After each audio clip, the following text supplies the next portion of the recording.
कधी कधी काय होतं बघा, साबुदाणा भिजवायला आपण विसरतो किंवा मग तीच शाबूची खिचडी वडे खायची अजिबात इच्छा नसते. मग अशा वेळेस काय करायचं, झटपट होणारे हे शाबूचे पॅटीस तेवढं बघा बनवायचे अगदी सोपं पण आहे. तर काय करायचं बघा, एक वाटी साबुदाणा चांगला पहिल्यांदा भाजून घ्यायचा बारीक गॅसवरती. मग तो थंड झाला की नाही की मिक्सरला असा बारीक करायचं बघा, चांगलं त्याचं पीठ झालं पाहिजे. आता उकडलेले बटाटे इथं मी 3 घेतले, चांगले ते मॅश करून घ्यायचे आणि मग त्याच्यात आपण बारीक केलेलं शाबूचं पीठ आहे की नाही बघा ते घालायचं. इथं मी 4-5 मिरच्या अशा बारीक ठेचून घेतले, तुमच्या तिखटाच्या हिशोबाने त्या तुम्ही कमी जास्त पण करू शकता.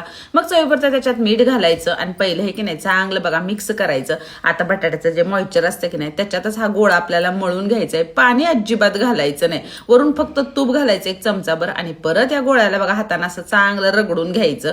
तर इथं मी ऑडी इकोबिकचा पेपर घेतला, त्याच्यावरती गोळा ठेवून की नाही भाकरी कशी आपण बघा थापतो तसं पहिल्यांदा थापून घ्यायचं. जमल का नाही जेवढं तेवढं ते थापून घ्यायचं आणि नंतर बघा लाटण्यानं लाटायचं. तर जास्त जाड पण नाही आणि पातळ पण नाही, असं मीडियम लाटायचं बघा. आता याच्या कड्या ज्या चिरतात की नाही त्या हाताने अशा शेवटी का नाही सेट करायच्या बघा.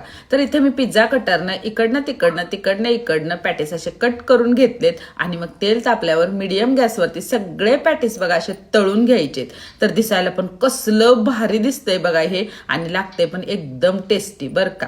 तर ह्या उपवासात शाबूच्या वड्यांना जरा ब्रेक द्या आणि हे पॅटीस एकदा करून बघा आणि जाता जाता की नाही तेवढं सबस्क्राईब करा.